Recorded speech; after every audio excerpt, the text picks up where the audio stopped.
नमस्कार. संगम स्पर्धा परीक्षा केंद्रामध्ये आपले पुन्हा एकदा खूप खूप स्वागत आहे. आपली कंटिन्युअसली आपण एक बॅच लॉन्च केलेली आहे, तर त्याबद्दल खूप कॉल्स आणि खूप क्वेरीज येत आहेत की सर एक्झॅक्टली ही लक्ष्यभेद बॅच काय आहे. तर मी तुम्हाला एक शॉर्टमध्ये ही बॅच काय ते समजावून सांगतो.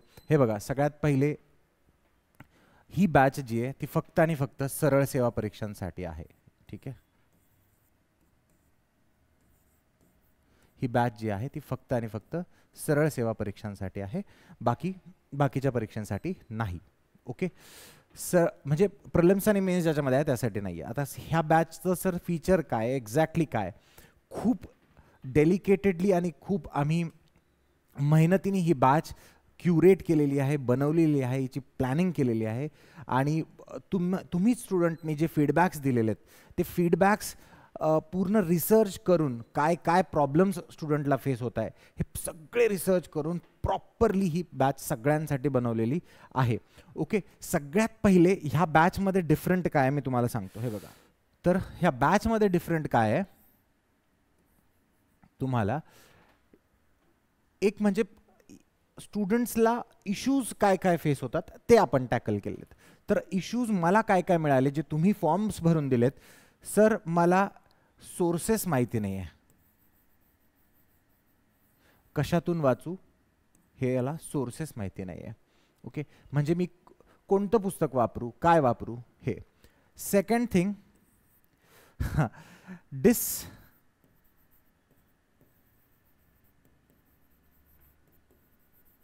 ओरिएंटेशन सगळ्यात मोठा हा प्रॉब्लेम आहे बरं का. विद्यार्थी म्हणताय सर मी सकाळी लायब्ररीमध्ये जातो, संध्याकाळपर्यंत अभ्यास करतो, संध्याकाळी आल्यावर असं वाटतं आपण काहीच नाही केलेलं आहे, मी काय करतोय. ठीक आहे सर, मी लायब्ररीत जातो, मी अभ्यास करतो, एवढा अभ्यास करूनही संध्याकाळी मला असं वाटतं मला काहीच आठवत नाही. ठीक आहे, हा प्रॉब्लेम नवीन नाही आहे, हा प्रॉब्लेम खूप सामान्यसा नॉर्मलचा प्रॉब्लेम आहे डिसओरिएंटेशनचा. हा पण आपण सॉल्व्ह करणार आहोत. 3 नंबरची गोष्ट, डिसओरिएंटेशन सोर्सेस झाल्याच्या नंतर सर मला 60 मार्क्स येतात, सर मला 70 मार्क्स येतात, किंवा सर मी 5 ते 10 मार्कांनी राहतो. हा एक इश्यू. ठीक आहे, छोटासा गॅप आहे, बट पास तुम्ही 1 मार्काने व्हा किंवा अर्धा मार्काने व्हा किंवा काठेवर व्हा, 5 ते 5 आहे. त्याच अर्ध्या मार्काने नापास जरी झाला तर नापास ते नापास, तो जो 0 मार्क घेऊन नापास होतो आणि जो काठावरती नापास होतो तो नापासचा नापासच आहे. ठीक आहे, हा एक इश्यू. त्यानंतर स्टुडंट्सला अजून एक इश्यू आहे मेजरली, सोर्सेस डिसओरिएंटेशन आणि कमी मार्क्स येतात. त्या व्यतिरिक्त सर मला हा तर GK GS, सर GK GSचं मी काय करू, किती करू, कुठून करू मला कळतच नाही. GK GS चा इश्यू खूप सगळ्यात जास्त स्टुडंट्सला येतोय. तर सगळ्यात पहिले आपण हे फॅक्टर्स ओळखले. आता हे कॉमन फॅक्टर्स आहेत तुमच्यातले इश्यू. सर हे 4 मेजर कॉमन फॅक्टर्स आहेत, बाकी पण आहेत, खूप आहे, बट ते स्टुडंट स्पेसिफिक आहे. सर मला गणितात इश्यू येतात, काही स्टुडंट म्हणतात सर मला मराठी व्याकरणमध्ये इश्यू येत आहेत. तर तो एक स्पेसिफिक इश्यू आहे. इंग्लिश ग्रामरमध्ये बऱ्याच जणांना इश्यू होतोय. ठीक आहे, तर ते एक स्पेसिफिक आहे, बट मॅक्सिमम जे आहे ते स्टुडंट्स इथे बसतात. तर ह्याला सगळ्या गोष्टींना सॉल्व्ह करण्यासाठी आपण घेऊन आलो आहोत लक्ष्यभेद बॅच. लक्ष्यभेदमध्ये आपण काय करणार आहोत, सोर्सेस, क्लास नोट्स, तुम्हाला संगम मधून दिले जातील ते शॉर्ट नोट्स,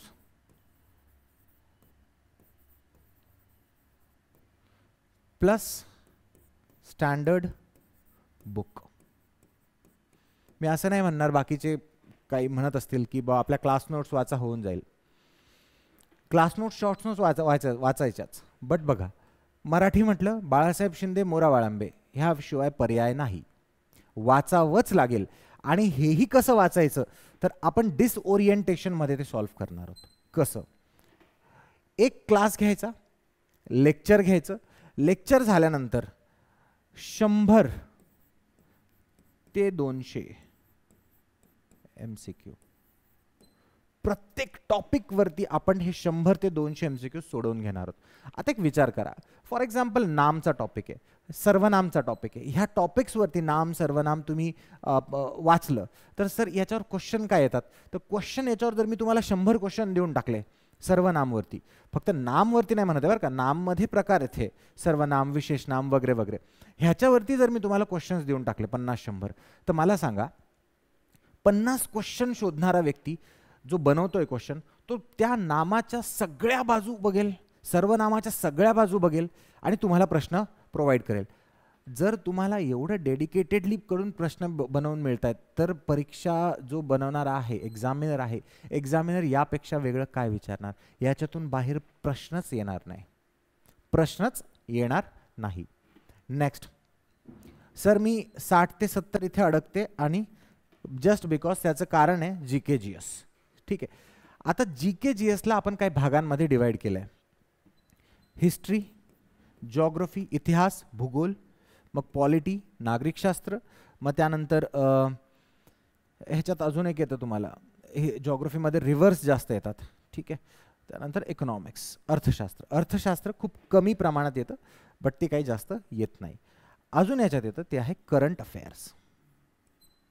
ओके, आता आपण तुम्हाला काय करणार आहोत, ह्या गोष्टी GK GS कव्हर करण्यासाठी आपण हे सगळ्या विषयांचे यूट्यूबवरती फ्री ऑफ कॉस्ट लेक्चर्स ठेवलेत.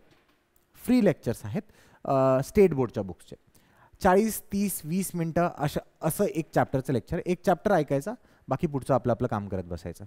GK GSचा इथून असं कव्हर करायचं. प्लस हे GKचा अर्थ आहे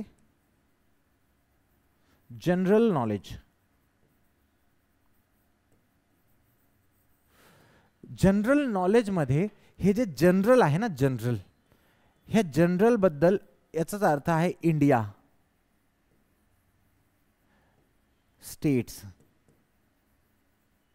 एक्सेट्रा. ठीक आहे, इंडिया आणि त्यातले स्टेट्स, राज्य, त्याबद्दल कुठूनही उचलून तुम्हाला प्रश्न येतो. फॉर एक्झाम्पल, उदाहरणार्थ, भारताच्या झेंड्यामधील जो हे आहे, भारताचा जो अशोक कॅपिटल आहे, अशोकाचा कॅपिटल, तो कुठून घेतला, भारताच्या झेंड्यामधला जो अशोक चक्र आहे तो कुठून घेतला. तर हे मुंडक उपनिषद वगैरे हे जे फॅक्ट्स आहेत, फॅक्च्युअल इन्फॉर्मेशन, ही आपण एका नोट्समध्ये एकत्रित केली आहे. तर ह्या सगळ्या टप टप टप टप तुम्हाला एकदम शॉर्टमध्ये नोट्स मिळतील, त्यामधून हा जनरल नॉलेजचा पार्ट कव्हर होईल. ठीक आहे, GSचा पार्ट इथून कंप्लीट होईल, GKचा पार्ट इथून कंप्लीट होईल. मी 90% गॅरंटी देतो, 100% कुणीच देऊ शकत नाही. ठीक आहे, 90% गॅरंटी देतो, याच्या बाहेर GK GS येणार नाही, येणारच नाही. आणि हीच गॅरंटी मी बॉम्बे हायकोर्टमध्ये दिली होती. बॉम्बे हायकोर्टच्या स्टुडंट्सला आजही ते थँक्स म्हणतात. आजही माझे म्हणजे खूप जास्त स्टुडंट, मी 100% स्टुडंट म्हणत नाही, कारण की 100% स्टुडंट्स क्लास लावतात, अभ्यास करत नाही, क्लास लावला म्हणजे मी पास झालो अशी त्यांची धारणा असते. ओके, तर माझे 50% स्टुडंट्स आजही बॉम्बे हायकोर्टमध्ये सगळे पास झालेले आहेत. ठीक आहे, तर जी 1300 लोकांची यादी आहे त्यामधले माझे जे मी स्पेसिफिक एक 50च घेतो, 50 ते 60 विद्यार्थी घेत असतो मी पर बॅचमध्ये, तर माझे 50 ते 60 विद्यार्थी, 50 विद्यार्थी त्यात आहे 60 पैकी.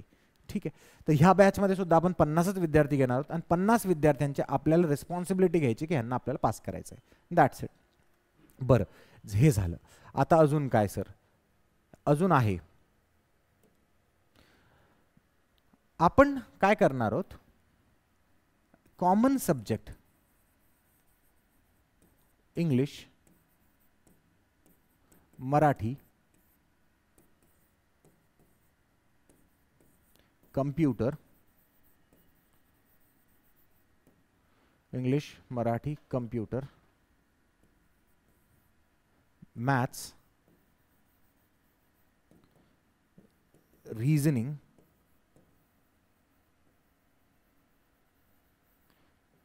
हे विषय तुम्हाला सगळ्यात पहिले शिकवून देणार आहोत. ठीक आहे, हे विषय आम्ही तुम्हाला शिकवून देणार आहोत ह्या बॅचमध्ये. आता सर काय होतं, सर माझं इंग्लिश झालंय, माझं मराठी झालंय सर, मी बॅच करून घेतली, पण सर अचानक एक एक्झाम आली, ज्या एक्झाममध्ये त्यांनी सांगितलं RTI ॲक्ट तुम्ही करा, RTI ॲक्ट तुम्हाला लागेल. एक एक्झाम आली, ते म्हणले म्युन्सिपल कॉर्पोरेशन ॲक्ट करावं लागेल. ओके बाबा, हे सगळे ॲक्ट्स तुमच्या पुढच्या येणाऱ्या 1 वर्षात, 1 वर्ष तुम्हाला एक्स्ट्रा सब्जेक्ट्स, जी कुठली सरळ सेवा परीक्षा येईल त्यातील जे एक्स्ट्रा सब्जेक्ट्स असतील ते परीक्षा जवळ आली की शिकवून देण्यात येतील, ते शिकवून देण्यात येतील. मग त्यानंतर करंट अफेअर्स.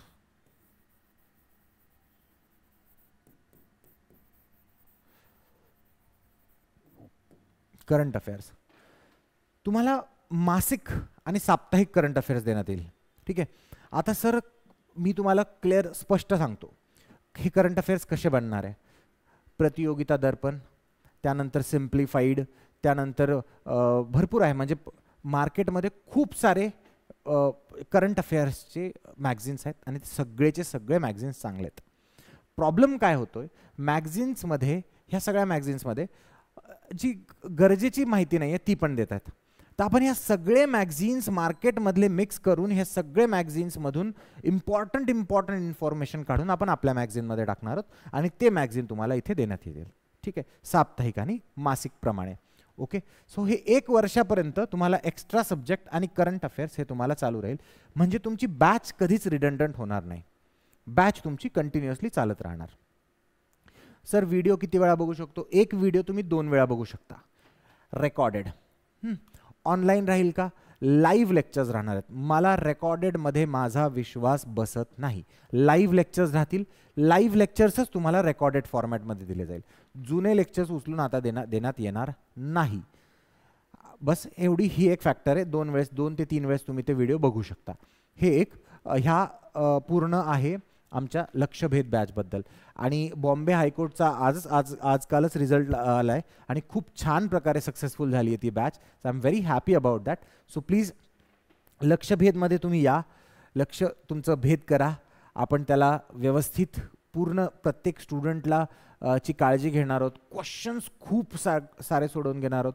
खूप मेहनत करून ही बॅच क्युरेट केली आणि डेफिनेटली ही बॅच एक सक्सेस राहणार आहे. तुम्ही म्हणाल सर प्रत्येक जण असा म्हणतो, बट मी तुम्हाला एक गॅरंटी देतो, संगमसोबत जोडलेला व्यक्ती कधीच, तुम्ही कुठल्याही संगमच्या विद्यार्थ्याला जाऊन विचारा. आतापर्यंत आपण 4 बॅचेस घेतल्यात, कंप्लीट केल्यात वेगवेगळ्या सरळ सेवा परीक्षांचा.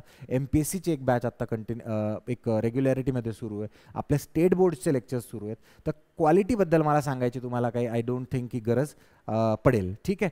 सो प्लीज या, जॉईन करा आणि नक्कीच ह्या आमच्या जी टीम आहे, बेस्ट टीम आहे. ठीक आहे. जे आम्ही दिल्लीवरतूनही आमचे जे दिल्लीचे टीचर्स आहेत, मी स्वतःसुद्धा दिल्लीला टीचर होतो, मॅडम दिल्लीला टीचर होत्या, अजून जे टीचर्स येत आहेत हे सगळे दिल्लीहून तुम्हाला इथे शिकवायला येतात हे सगळे विषय.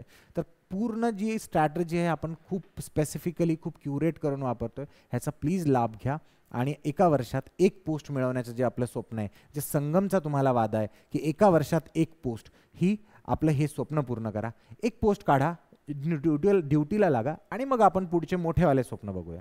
ठीक आहे. चला मग या मग लक्षभेद बॅचमध्ये तुमचं सगळ्यांचं खूप खूप वेलकम आहे. Thank you so much.